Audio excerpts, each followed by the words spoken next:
Problem. ಒಂದು ವೃತ್ತದ ತ್ರಿಜ್ಯಾಂತರ ಖಂಡದ ತ್ರಿಜ್ಯವು 6 ಸೆಂಟಿಮೀಟರ್. ತ್ರಿಜ್ಯಾಂತರ ಖಂಡದ ಕೋನವು 60 ಡಿಗ್ರಿ. ಆದರೆ ಅದರ ವಿಸ್ತೀರ್ಣವನ್ನು ಕಂಡುಹಿಡಿಯಿರಿ.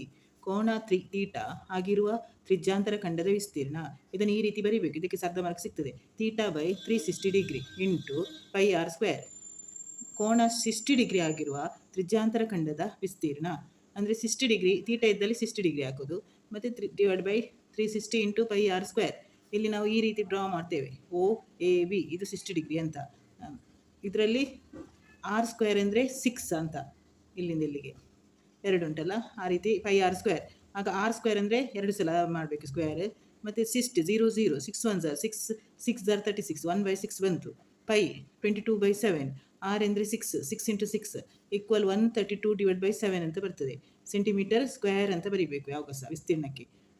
ಈ ರೀತಿ ಬರೆದ್ರೆ ಫುಲ್ ಮಾರ್ಕ್ಸ್ ಸಿಗ್ತದೆ. Next problem. ಪರಿಧಿಯು 22 ಸೆಂಟಿಮೀಟರ್ ಇರುವ ಒಂದು ವೃತ್ತ. ಚತುರ್ಥಕ ಭಾಗದ ವಿಸ್ತೀರ್ಣವನ್ನು ಕಂಡುಹಿಡಿಯಿರಿ. ಇದರಲ್ಲಿ ಅವರು ಕೋನ ಕೊಡಲಿಲ್ಲ ಎಷ್ಟು ಅಂತ, ತ್ರಿಜ್ಯ ಕೊಡಲಿಲ್ಲ, ನಾವೇ ಹುಡುಕಬೇಕು. ಕೋನ ಎಷ್ಟು ಅಂತ ನಾವೇ ಗೆಸ್ ಮಾಡಬೇಕು. ವೃತ್ತದ ಚತುರ್ಥಕ ಭಾಗ ಅಂದರೆ ತ್ರಿಜ್ಯಾಂತದ ಖಂಡ. ಅದು ವೃತ್ತದ ಚತುರ್ಥಕ ಭಾಗ ಅಂದರೆ ಈ ರೀತಿ ನಾವು ಡ್ರಾ ಮಾಡಬೇಕು. ಓ ಎ ಬಿ 90 ಡಿಗ್ರಿ ಆಗುವಂತೆ. ಆಗ ನಮ್ಗೆ ಮಾತ್ರ ಇಲ್ಲಿ ಚತುರ್ಥಕ ಟೈಪ್ ಶೇಪಲ್ಲಿ ಬರ್ತದೆ. ಈಗ ಸ್ಕ್ವೇರ್ ಟೈಪಲ್ಲಿ ಆಗ ಇದು 90 ಡಿಗ್ರಿ ಅಂದರೆ ಅದಕ್ಕೆ ಚತುರ್ಥಕ ಭಾಗ. ನಾವು ಆ ರೀತಿ ಕೊಟ್ಟರೆ ಚತುರ್ಥಕ ಭಾಗ ಅಂದರೆ 90 ಡಿಗ್ರಿ ಅಂತ ಎಣಿಸಬೇಕು. ವೃತ್ತದ ಪರಿಧಿ, ತ್ರಿಜ್ಯ ಕೊಡಲಿಲ್ಲ, ಪರಿಧಿ ಕೊಟ್ಟಿದ್ದಾರೆ. ಹಾಗಾದರೆ ಪರಿಧಿದು ಫಾರ್ಮುಲಾ 2πr. ಅದರ ಆನ್ಸರ್ 22 ಸೆಂಟಿಮೀಟರ್ ಅಂತ ಕೊಟ್ಟಿದ್ದಾರೆ. ಪರಿಧಿಯು 22 ಸೆಂಟಿಮೀಟರ್. ಈಗ ನಮಗೆ ತ್ರಿಜ್ಯ ಹುಡುಕಬೇಕು. r = 22 divide by 2π. ಆಗ ನಮಗೆ 22 ಡಿವೈಡ್ ಬೈ 2π ಅಂದರೆ ಇಲ್ಲಿ 7/2 ಆನ್ಸರ್ ಬರ್ತದೆ ಸೆಂಟಿಮೀಟರ್. ಈಗ ವೃತ್ತದ ತ್ರಿಜ್ಯ ಬಂತು 7/2 ಅಂತ ಬಂತು. ಈಗ ನೆಕ್ಸ್ಟ್ ಪ್ರಾಬ್ಲಮ್. ನೆಕ್ಸ್ಟ್ ಇದನ್ನು ಸಾಲ್ವ್ ಮಾಡಬೇಕು. ಕೋನ ಥೀಟಾ ಆಗಿರುವ ತ್ರಿಜ್ಯಾಂತರ ಖಂಡದ ವಿಸ್ತೀರ್ಣ. ಇದನ್ನು ನಾವು ಕಂಪಲ್ಸರಿ ಬರೀಬೇಕು, ಯಾಕೆಂದರೆ ಇದಕ್ಕೆ ಒಂದು ಮಾರ್ಕ್ ಉಂಟು. Theta by 360 degree into pi r square ಅಂತ. ನೆಕ್ಸ್ಟ್ 90 ಡಿಗ್ರಿ ಆಗಿರುವ ತ್ರಿಜ್ಯಾಂತರ ಖಂಡದ ವಿಸ್ತೀರ್ಣ. ಈಗ ನಮಗೆ ಕೋನ ಗೊತ್ತಾಯಿತು, ಆರ್ ಗೊತ್ತಾಯಿತು. ಆದ ಕಾರಣ ಕೋನ ಅಂದರೆ 90 degree 360 into pi r square 7/2 ಅಂತ. ಈಗ 0 0 ಕಟ್ ಆಯಿತು. 9 1 ಝರ್ 9 4 ಝರ್ 1/4 ಅಂತ ಸಿಕ್ಕಿತು. ಪೈ ಅಂದರೆ 22/7 ಇಂಟು ಆರ್ ಅಂದರೆ 7/2. ಇದನ್ನು ಆರ್ ಸ್ಕ್ವೇರ್ ಆದರೆ 7/2 2 ಸಲ ಬರೀಬೇಕು. ಈಗ ನಮಗೆ ಕ್ಯಾನ್ಸಲ್ ಮಾಡುವಾಗ ಸಿಗುವುದು 77 ಡಿವೈಡ್ ಬೈ 8 ಅಂತ ಸೆಂಟಿಮೀಟರ್ ಸ್ಕ್ವೇರ್ ಅಂತ ಬರೀಬೇಕು. ನೆಕ್ಸ್ಟ್, ಒಂದು ಗಡಿಯಾರದಲ್ಲಿ ನಿಮಿಷದ ಮುಳ್ಳಿನ ಉದ್ದವು 14 ಸೆಂಟಿಮೀಟರ್ ಆಗಿದೆ. 5 ನಿಮಿಷದಲ್ಲಿ ಅದು ಕ್ರಮಿಸಿದ ವಿಸ್ತೀರ್ಣವನ್ನು ಕಂಡುಹಿಡಿಯಿರಿ. ಈಗ ಗಡಿಯಾರದ ನಿಮಿಷದ ಮುಳ್ಳು ಅದು ಗಡಿಯಾರದ ಶೇಪ್ ಈ ರೀತಿ ಇದ್ದರೆ, ನಿಮಿಷ ಈ ರೀತಿ ಇದ್ದರೆ, ಇದರ ಮುಳ್ಳು ನಿಮಿಷದ ಮುಳ್ಳು ಅಂದರೆ ತ್ರಿಜ್ಯ ಆಗ್ತದೆ. ಆಗ ನಮಗೆ 14 ಸೆಂಟಿಮೀಟರ್ ಕೊಟ್ಟಿದ್ದಾರೆ. ಆಗ ಅದು ತ್ರಿಜ್ಯ ಅಂತ ತಗೊಳ್ಬೋದು, ವೃತ್ತದ ತ್ರಿಜ್ಯ ಅಂತ. ಗಡಿಯಾರದ ನಿಮಿಷದ ಮುಳ್ಳು ಅದರ ತ್ರಿಜ್ಯವಾಗಿದೆ. therefore ವೃತ್ತದ ತ್ರಿಜ್ಯ r = 14 ಸೆಂಟಿಮೀಟರ್. ನಿಮಿಷದ ಮುಳ್ಳು 1 ಗಂಟೆಯಲ್ಲಿ ಸುತ್ತುವ ಕೋನ. 1 ಗಂಟೆಗೆ ಇಲ್ಲಿಂದ ಹೀಗೆ ಇದಾಗುವಾಗ ಹೇಗಾಗ್ತದೆ, 363 ಡಿಗ್ರಿಯಷ್ಟು ಫುಲ್ಲು ತಿರುಗ್ತದೆ 1 ನಿಮಿಷದಲ್ಲಿ.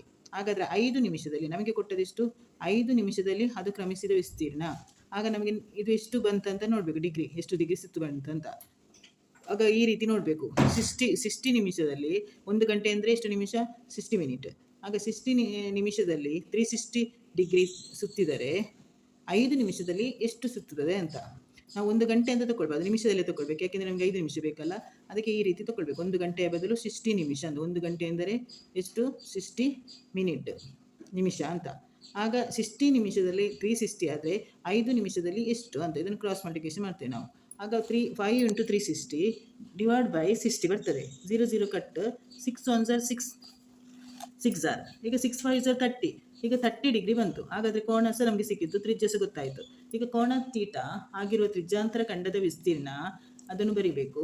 Formula theta by 360 into pi r square ಅಂತ. ಈಗ ನಮಗೆ ಥೀಟಾ ಗೊತ್ತಾಯಿತು 30 ಡಿಗ್ರಿ, ತ್ರಿಜ್ಯ ಗೊತ್ತಾಯಿತು.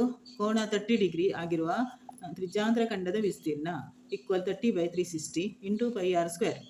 30/360 ಇಂಟು ಪೈ 22/7. ಆರ್ ಅಂದರೆ 14 ನಿಮಿಷದ ಮುಳ್ಳು ಇಂಟು 14 ಆರ್ ಸ್ಕ್ವೇರ್. 0 0 ಕಟ್ ಆಯಿತು. 3 1 ಝರ್ 3 12 ಝರ್ 12 1 ಝರ್ ಇಲ್ಲಿ ಕಟ್ ಆಗ್ತದೆ. 12 2 6 ಝರ್ 2 7 ಝರ್ ಅಂತ. 2 3 ಝರ್ 2 4 7 1 ಝರ್ 7 2 ಝರ್ ಅಂತ. ಈಗ ನಮಗೆ 1/3 ಆನ್ಸರ್ ಇಲ್ಲಿ ಸಿಗ್ತದೆ. ಇಂಟು 22 ಇಂಟು 7 ಅಂದರೆ 154 divide by 3 centimetre square centimetre. ಈ ರೀತಿ ನಾವು ಬರೀಬೇಕು.